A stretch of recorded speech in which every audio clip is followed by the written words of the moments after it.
Hello mga Lodi Loves, ayan. Back to workout na naman tayo. My God, ang tagal na sundan ng una kong workout dati. So ayan po, first workout natin is bicycle crunch po. Yan po yung pinakauna nating workout. Sipag-sipagan na naman po tayo kasi panay po yung kain natin. So kailangan po natin kumain ng marami dahil kailangan din natin i-workout po. So ayan po. So yan po yung ating first workout is bicycle crunch workout po. Then next po is cocoon. Cocoon workout po. Kasama na rin po dyan yung lower po. Upper and lower po. Sobrang sakit sa tummy pero kailangan po talaga. So, good na naman po tayo sa pag-workout. So, nakakatuwa lang mag-workout kasi ayan, meron akong audience. Dalawa yan dyan sila mga Lodi Loves. So, next po is plank shoulder tap. Parang ang dali lang tingnan mga Lodi Loves, no? Pero pag tayo pala gumawa, medyo mahirap po. So, nakakatuwa lang kasi andyan yung audience ko, si Miming. Tapos, meron pa yan dyan sa taas, sa may TV banda. So, ang nasa taas dyan is si Nana. Hindi nyo lang makita si Nana kasi ayaw nyo mapakita sa camera. Hindi siya katulad ni Damingson na mahilig talaga sa camera. So, yan po yung third workout natin. So, next po is ab hold plus SL crunch. Ab hold plus SL crunch workout po. Ang tiyaga ng aking Dowming. Actually, pag nakita niya talaga na andyan na yung camera, naka-ready na ako. So, andun, tumatabi siya sa akin, nanonood po siya. Matanda na po yan si Dowming, matanda na po yung miming namin. So, sobrang nakakatuwa siya. Next po is momentum crunch. Actually, mga Lodi Labs, while I'm doing that workout, meron po akong ginagayahan yan ha.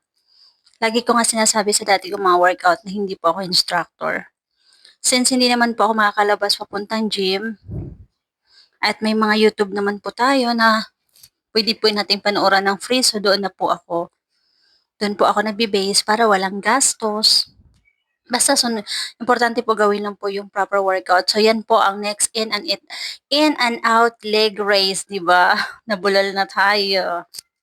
So yan po yung next workout pa natin, in and out leg raise workout po.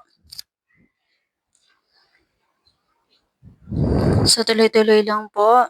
Ganun lang po ang position po mga Lodi Love, sa kataas yung pababa, tapos open, then close, then taas po ulit. Ulit-ulit lang po. Then next po is dead stop plank workout po mga Lodi Loves. So like what I said, parang madali lang siya tingnan, pero pag ginawa na nga natin is mahirap din po. Basta tiyagaan lang po. Ang tagal ko na rin kasi mga Lodi Loves, yung first workout ko is I think last month pa ata yun. Oh yes, last month ata or this month yun, first week of this month. So ayan, nasundan ngayon kasi sinipag po tayo. Then next workout po is lean back bicycle. So medyo mahirap yung ganyan workout yan mga Lodi Loves. So, pero kasi kukunin mo talaga is yung balancing dyan eh.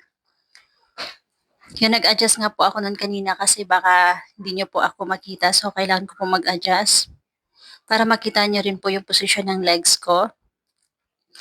So ayan, pati si Daoming. Tuloy-tuloy lang ang panonood.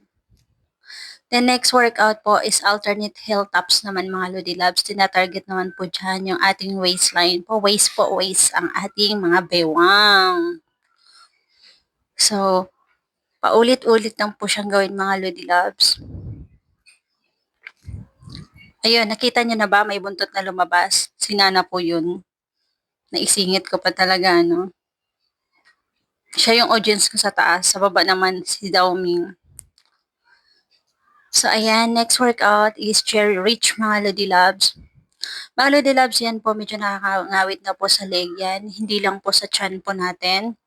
So, pag ramdam nyo na po na ngawit na po yung leeg nyo, yung neck nyo, so pwede nyo naman po ibaba yung yung head nyo dyan sa floor. So, ako ganyan ginagawa ko. Pero mostly talaga pag kaya tinutuloy-tuloy ko. Pero minsan nakakaramdam na rin, lalo pag matagal na rin po natin hindi siya ginagawa. So, binababa ko po yung aking head po diyan sa floor. Kasi para iwas injury lang po mga Lodi Loves kasi medyo matagal ko na nga po siyang hindi ginagawa. Unlike before na lagi ko siyang ginagawa. So, since almost halos 1 year na rin po na hindi na rin po ako nag-exercise. So, yan lang po.